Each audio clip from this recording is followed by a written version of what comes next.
জয় যিশু। আজকে আমি আলোচনা করব প্রথম জন 5 অধ্যায় 1 থেকে 21 পদ। প্রথম জন 5 অধ্যায় 1 থেকে 21 পদ। যে কেউ বিশ্বাস করে যে যিশুই সেই খ্রিস্ট, সে ঈশ্বর হইতে জাত, এবং যে কেউ জন্মদাতাকে প্রেম করে সে তাহা হইতে জাত ব্যক্তিকেও প্রেম করে। ইহাতে আমরা জানিতে পারি যে ঈশ্বরের সন্তানগণকে প্রেম করি, যখন ঈশ্বরকে প্রেম করি ও তার আজ্ঞা সকল পালন করি। কেননা ঈশ্বরের প্রতি প্রেম এই, যেন আমরা তার আজ্ঞা সকল পালন করি, আর তার আজ্ঞা সকল দুর্বহ নয়। কারণ যাহা কিছু ঈশ্বর হইতে জাত তা জগৎকে জয় করে, এবং যে জয় জগৎকে জয় করিয়াছে তাহা এই আমাদের বিশ্বাস। কে জগৎকে জয় করে? কেবল সেই যে বিশ্বাস করে যিশু ঈশ্বরের পুত্র। তিনি সেই যিনি জল ও রক্ত দিয়া আসিয়াছিলেন।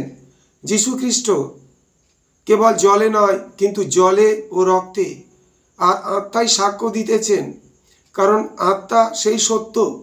বস্তুত তিনের সাক্ষ্য দিতেছেন, আত্মা ও জল ও রক্ত, এবং সেই তিনের সাক্ষ্য একই।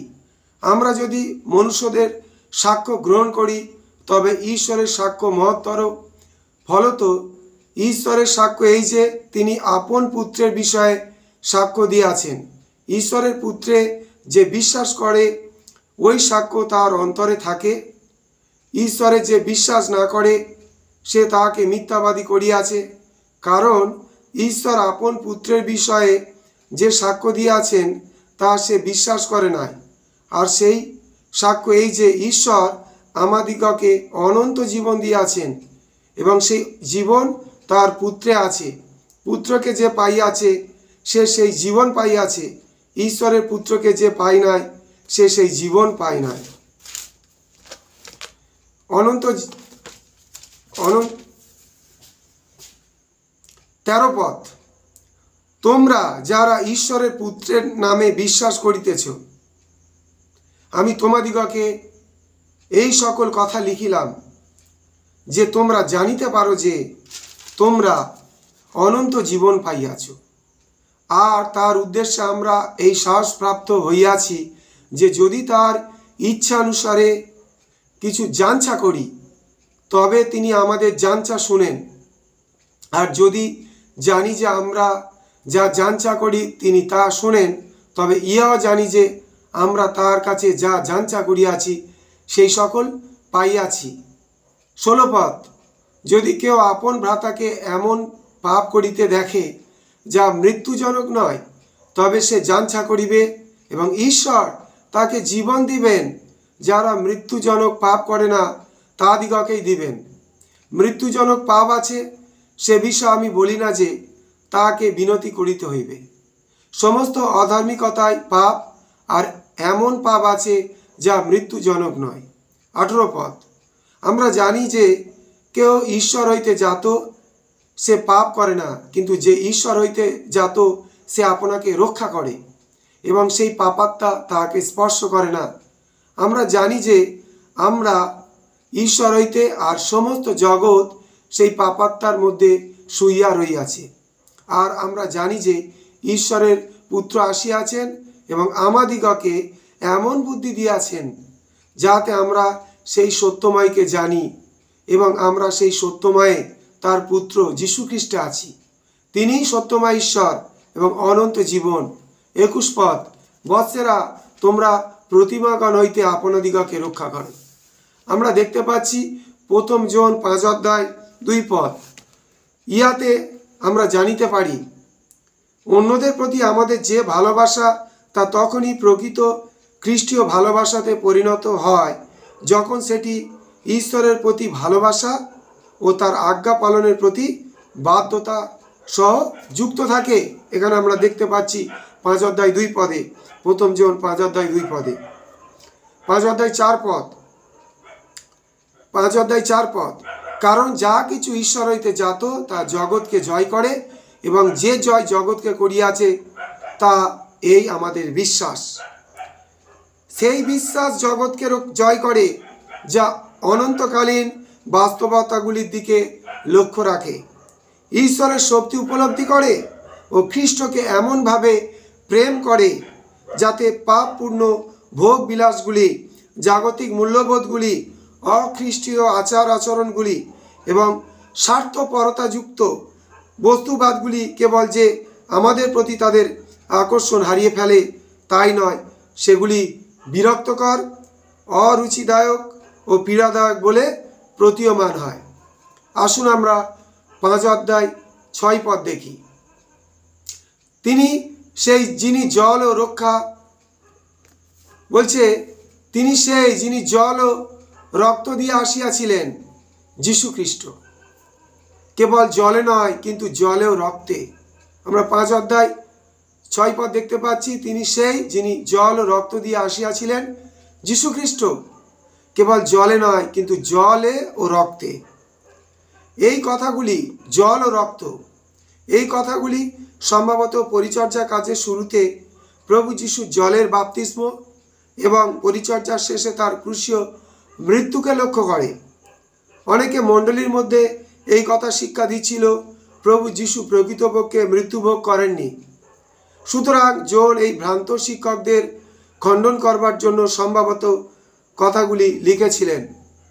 তার শিক্ষা, প্রভু যীশু ঈশ্বর মানব রূপে ক্রুশের উপর প্রকৃত মৃত্যুভোগ করেছিলেন ও এভাবে আমাদের পাপের জন্য প্রায়শ্চিত্ত কাজ সাধন করেছিলেন।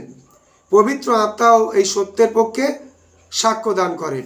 আসুন আমরা 5 অধ্যায় 12 পদ দেখি। প্রথম যোহন,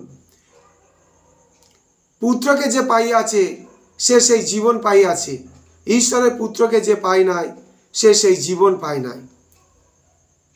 জন এখানে তার পত্রটি লেখার উদ্দেশ্য সম্পর্কে বলেন। তিনি এখানে পরিত্রাণের নিশ্চয়তার ব্যাপারে শাস্ত্রীয় মানদণ্ডগুলির বিষয় উল্লেখ করেছেন।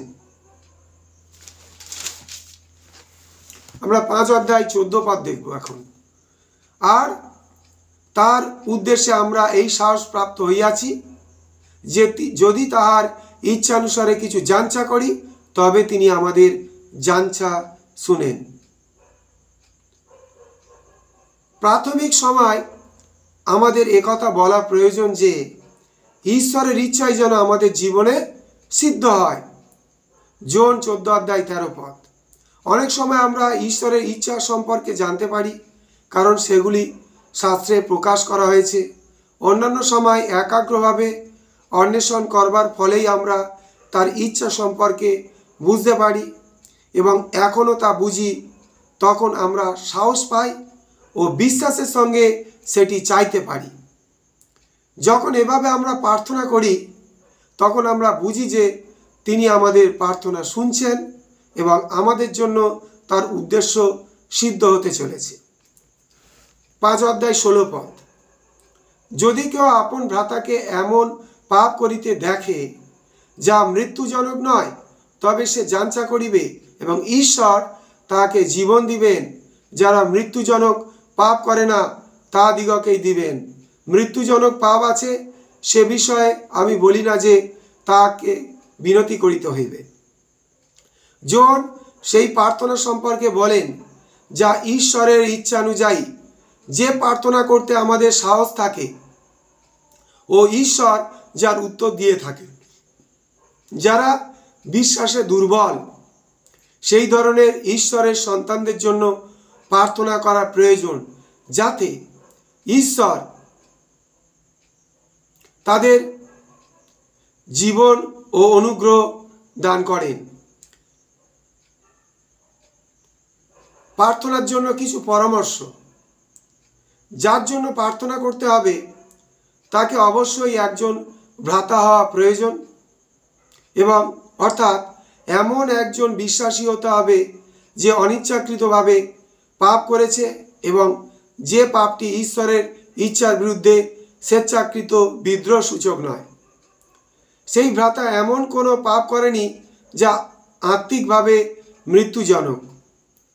অন্য কথায় এই ভ্রাতা আত্মিকভাবে দুর্বল, কিন্তু তবুও তার মধ্যে আত্মিক জীবন বর্তমান রয়েছে।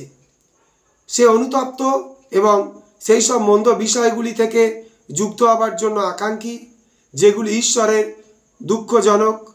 তার সাহায্যের প্রয়োজন যাতে সে পাপ ও শয়তানের উপর জয়লাভ করতে পারে। এই ধরনের লোকের জন্য মণ্ডলীতে প্রার্থনা করতে হবে যাতে ঈশ্বর তাকে জীবন দান করেন। এখানে জীবন কথাটির অর্থ ঈশ্বরের অনুগ্রহে ও আত্মিক শক্তিতে ফিরে আসা। ঈশ্বর এই ধরনের প্রার্থনার উত্তর দান করেন বলে প্রতিজ্ঞা করেছেন। একজন লোক এক সময় বিশ্বাসী ছিল এবং মৃত্যুজনক পাপ করেছে, আত্মিকভাবে মৃত্যুজনক পাপ। সেক্ষেত্রে মণ্ডলী এই নিশ্চয়তার সাথে প্রার্থনা করতে পারে না যে ঈশ্বর তাকে পুনরায় জীবন ও অনুগ্রহ দান করবেন।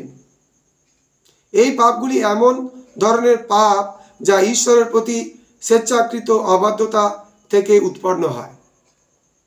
এই ধরনের লোকেরা যারা আত্মিকভাবে মৃত, তাদের একমাত্র প্রত্যাশা পাপ সম্পর্কে অনুতপ্ত হওয়া, মন পরিবর্তন করে ঈশ্বরের কাছে ফিরে আসা। এই ক্ষেত্রে আমাদের প্রার্থনা হবে ঈশ্বর যেন পরিস্থিতিগুলিকে ফিরান যাতে সে ঈশ্বরের কাছে আসতে পারে ও খ্রিস্টের সাধিত পরিত্রাণ নতুন করে গ্রহণ করতে পারে। 5 অধ্যায় 17 পদ। সমস্ত অধার্মিকতাই পাপ, আর এমন পাপ আছে যা মৃত্যুজনক নয়। জন 2 ধরনের পাপের কথা বলেন। কম গুরুত্বপূর্ণ পাপ, যেগুলি অজ্ঞতাবশত অথবা অসাবধানতাবশত করা হয়ে থাকে, যেগুলি তাৎক্ষণিকভাবে আত্মিক মৃত্যুর কারণ নয়, এবং এমন ভয়ঙ্কর পাপ যেগুলি ঈশ্বর ও তার বাক্যের বিরুদ্ধে স্বেচ্ছাকৃত বিদ্রোহজনকভাবে করা হয়ে থাকে এবং যার ফলে মানুষের আত্মিক মৃত্যু ঘটে ও সে ঈশ্বরীয় জীবন থেকে সম্পূর্ণ বিচ্ছিন্ন হয়ে যায়। 5 অধ্যায় 19 পদ। আমরা জানি যে আমরা ঈশ্বর হইতে, আর সমস্ত জগৎ সেই পাপাত্মার মধ্যে শুইয়া রইয়াছে। আমরা নতুন নিয়মটি কখনোই সম্পূর্ণভাবে বুঝতে পারবো না যে পর্যন্ত আমরা নতুন নিয়মটি কখনোই সম্পূর্ণভাবে বুঝতে পারবো না যে পর্যন্ত না এর অন্তর্নিহিত শিক্ষাটি উপলব্ধি করছি যে শয়তানই এই জগতের দেবতা, তার মন্দ শক্তি বর্তমান যুগে সব কিছু নিয়ন্ত্রণ করে চলেছে। শাস্ত্র এই শিক্ষা কখনোই দেয় না যে ঈশ্বর বর্তমান মন্দ যুগের লোকদেরকে সরাসরি নিয়ন্ত্রণ করছেন, যার মধ্যে অবিশ্বাসী পাপীরা, মন্দাত্মা সমূহ, হিংস্রতা, অবিচার এবং সমস্ত প্রকার দুষ্টামি অন্তর্গত। যদিও ঈশ্বর কখনোই চান না যে জগতের লোকেরা যেন দুঃখ কষ্ট ভোগ করে অথবা জগতে যা কিছু ঘটছে সবই তার পবিত্র ও সিদ্ধ ইচ্ছানুযায়ী ঘটছে। বাইবেল একথা শিক্ষা দেয় যে বর্তমান যুগটি ঈশ্বরের কর্তৃত্বের বা তার রাজত্বের মধ্যে নেই, বরং তার কর্তৃত্বের বাইরে এবং শয়তানের নিয়ন্ত্রণের মধ্যে রয়েছে। এজন্য তিনি মৃত্যুভোগ করতে জগৎকে ঈশ্বরের সঙ্গে পুনর্মিলিত করতে এসেছিলেন। আমরা যে কখনোই একথা না বলি যে ঈশ্বরই সব কিছু নিয়ন্ত্রণ করছেন এবং এভাবে পাপের প্রভাব ও মন্দতার ও আত্মিক অনিহার ব্যাপারগুলিকে এড়াতে চেষ্টা না করি, তবুও একদিক থেকে আমরা বলতে পারি যে ঈশ্বর সর্বময় অধিকর্তা। পাপ ও মন্দ জগতের উপরও তার ক্ষমতা রয়েছে। তার অনুমোদন ও সম্মতিযোগ্য ইচ্ছার বিরুদ্ধে কিছুই ঘটতে পারে না। এছাড়াও কোনো কোনো সময় তার নিজ উদ্দেশ্য সাধনের জন্য তিনি সরাসরি কিছু কিছু কাজ করে থাকেন। তবু আমরা একথা বলতে চাই যে ইতিহাসে ঈশ্বরের সর্বময় শক্তি যা জগতের উপরে কর্তৃত্ব করে থাকে তাকে তিনি সীমিত করে রেখেছেন। যদিও তার স্বেচ্ছা সীমিতকরণ প্রক্রিয়াটি খুবই সাময়িক বা স্বল্পকালীন এবং কেবলমাত্র সেই সময় পর্যন্ত যা তিনি তার অসীম প্রজ্ঞার দ্বারা নিরূপিত করে রেখেছেন। এরপর তিনি শয়তানকে, সমস্ত মন্দতাকে এবং তার বাহিনীগুলিকে ধ্বংস করে ফেলবেন এবং কেবলমাত্র এরপরেই জগতের রাজ্য আমাদের প্রভুর ও তার খ্রিস্টের হবে এবং তিনি যুগ পর্যায়ের যুগে রাজত্ব করবেন। জয় যিশু।